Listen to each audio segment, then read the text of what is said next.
Xanana Tinanui, se lau hale município, rodearia progresso, serviço, membro, governo siraniano.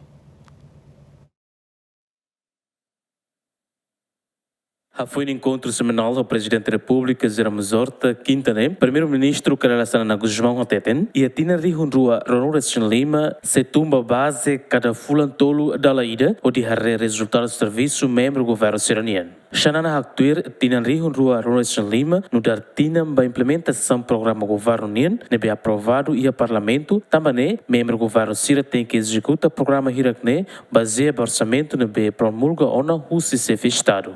Aumentando para o Presidente, orientando ao Parlamento, cada trimestre, ao sei lá, ao leu e me latuir, também foi a linha, ao assaleia, sei lá, ao leu, também vai ter o governo no programa, vai a fatinha, Ministério de Beharé, halo na Calai, halo no Sá, tem halo, mas halo a qualidade. Só não é para 2026, nem pela prova que tem que sair, mas e meu outro Ronaldo aí, o Parlamento não vai.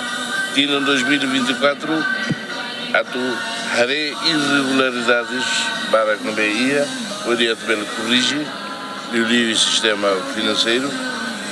2025, se sei, ano de implementação. Sair de uma capital não vai, a ser implementada. Então, 2025, março, ao ir de fora. E me latuir.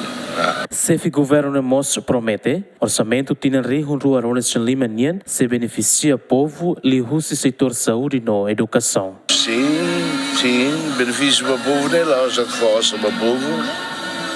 Benefício para o povo, se ir da escola ida e a área rural.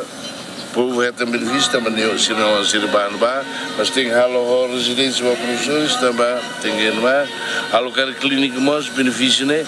Los benefício indireto, deve ser halo.